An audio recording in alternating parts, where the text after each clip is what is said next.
I think she's found her forever home. Alyssa, it's about time right after the show. Hey, let's take a look outside the ABC4 studios. We've got a mixture of blue skies and some clouds out there. Upper 70s for your current temperature. And again, those numbers are a little below or lagging behind where we have been the past couple of afternoons, but it is jumped to 85 degrees in Ogden. So we are seeing a little bit of heating still out there in between some of the clouds and the sun mix. 75 in Milford, 78 degrees in Moab, 82 in Green River, 82 in Wendover, but 75 in St. George. So you can kind of see where the clouds are having a little bit more of an effect here on what's going on with the weather conditions. Let me show you the weather map here. You'll be able to see we have been quiet, but in the past 30 minutes or so up to an hour, we're starting to see these pop-ups showing up.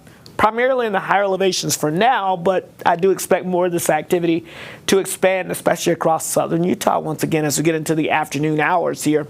As we take a look at what's going on a little closer, you can see some of these little pop-ups. Again, nothing too significant out there, but you get the idea. If you're in the mountains here off towards the east, the spine of Utah mountains here, you're going to run into some of those isolated showers and storms, and I think we'll see more of that going into this afternoon. So Futurecast really does a good job of painting over the next hour or two this stuff firing up here over towards the Uintas and Castle Country and then stretching back towards southwest Utah. That's going to be the area we're really going to focus on and watch as we go into this evening, because we know we got a couple of high school football games, and in this area we will have some scattered showers and downpours around likely, and hopefully not a lot of lightning, but it is something to watch out for as we go throughout this evening. Now that disturbance starts to work its way back north, so tomorrow morning areas from Richfield back to Hanksville over towards Lake Powell may see some downpours to wake up during the day, and that activity shifts to the north. So by lunchtime or shortly after, we're talking Utah County over towards portions of Duchesne County and up towards maybe the Wasatch Front,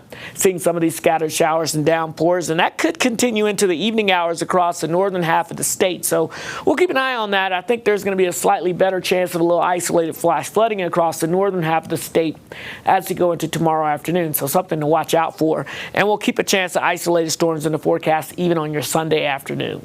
So for today, the Wasatch Front, upper 80s to near 90 degrees. Again, we'll call it partly cloudy skies. And at times could see a couple of drops of rain on your windshield, maybe an isolated downpour in the Wasatch back as we go throughout this afternoon. If you're in southwest Utah, though, that's where you're going to see the better chance of those scattered showers and thunderstorms developing again, as we've seen the past couple of afternoons into the evening hours. And that means some lightning and some heavy downpours are possible where we could have some isolated flash flooding.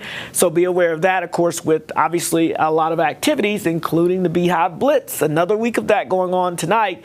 And again, if you're across the northern half of the state, I think it's going to be fairly quiet in terms of the weather, just warm.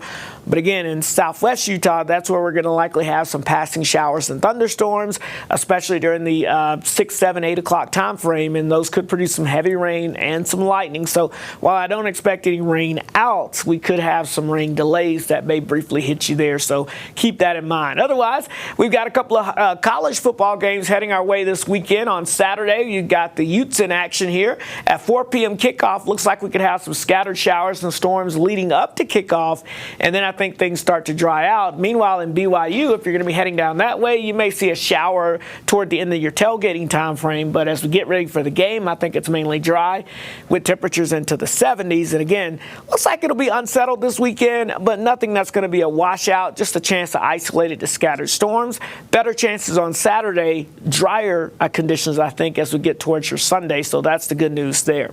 St. George, again, unsettled through the weekend with those low 90s. Then we're back into the mid 90s heading into the beginning of next week. The Wasatch Front, upper 80s, dropping into the low 80s for Saturday with a better chance of scattered storms in the afternoon. Matt?